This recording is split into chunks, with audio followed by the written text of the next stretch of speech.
Some Western-minded people make objection on the teaching of the Holy Quran regarding the punishment of the women, certain women. Regarding the punishment of the certain women. They say that instead of beating the women, the Holy Quran should have ordered the divorce. That would have been much better. What should be our answer to those things? The reverse, that women should beat men? Is that what you mean? When you say the Holy Quran should have ordered the reverse, this would mean that Holy Quran should have permitted women to beat their husbands rather than husbands. Divorce. Huh? Divorce. Divorce. I thought you this is the difference. No, divorce. I thought you were talking of reverse. No. So divorce comes much later.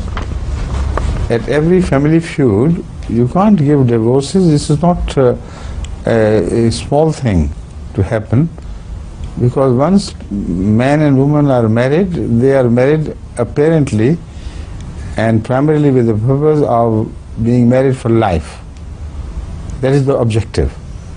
So separation, according to Hazrat Sallallahu Alaihi Wasallam, is abghadul halal in Allah. Allah hates this, or shall we say, likes this halal the least. Of all that is permitted, this is the least liked by God. So that is why an attempt is made by the Quranic teaching to keep the marriage intact and alive as far as possible.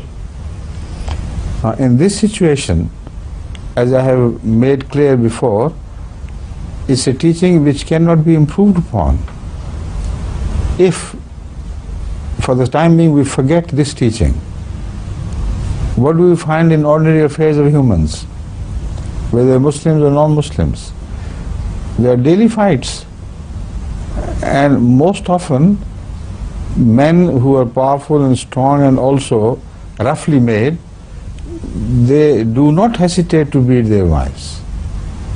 So they don't need any injunction from Allah. They don't care for that. In the British society, according to the well-recorded incidents in investigations, a very large number of labor class does not hesitate in beating their wives. The laborer very often gets drunk, and even if normally he wouldn't, during that state he can very often beat the wife, and sometimes mercilessly. Now, does he take a license from the Bible, from the New Testament or Old Testament, or from any religion? Such exactly is the case universally of every people everywhere in the world. Now, this verse, in fact, creates obstructions in the way of free beating of women. And instead of promoting this, it prevents, as far as possible, that ultimate state where man may beat. Now read the verse in order and you will be amazed that it is not promotion of this habit, it is suppression of that habit. Because this is common in men, God could not ignore altogether the human nature. So what God has told the Muslim believers is that when you fear, number one, this is very important, the fear rebellion of your own wives against you, nushuz, they rise in rebellion against you and daily create nonsense and nuisance for you, then you are not permitted to beat them. You should admonish them first. And when you see that the admonishment does not work, then separate your beds from theirs for a reasonable time.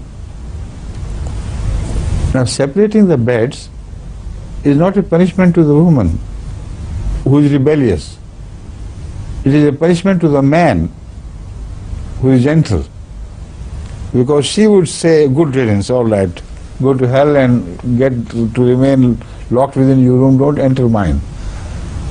So The Holy Quran, in this way, brings the temper of man down to the normal, ordinary level. He suffers in that separation and then thinks twice and thrice. If that man happened to be in the wrong, then this course of abstaining from normal relationship would bring the level of his temper down to ordinary, normal level.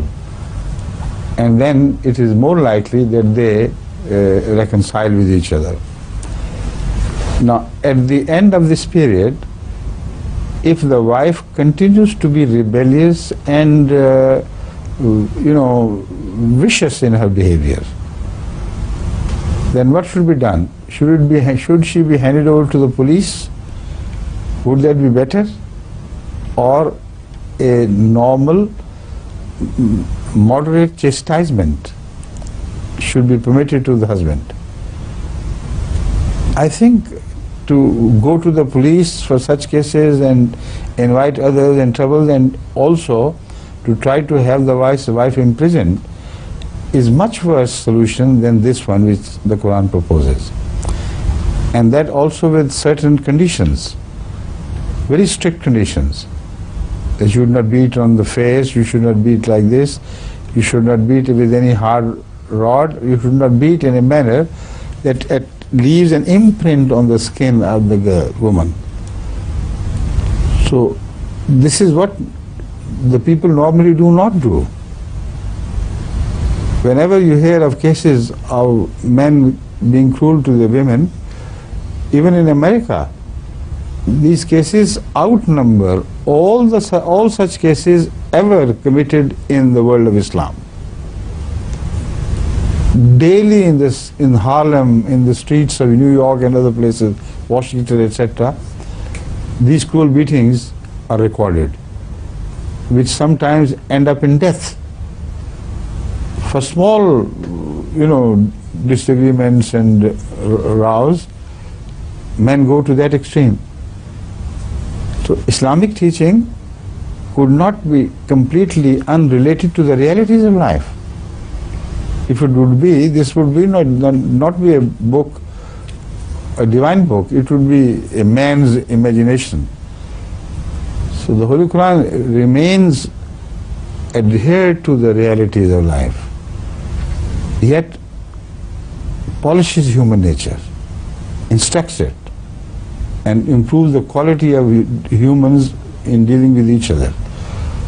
So I read this verse with deep respect for the Quranic solution of such disagreements between husband and wife. In all other situations where wife is not rebellious, nowhere does the Quran give a man a right to beat his wife. And here, ordinary disagreements are not meant by that verse.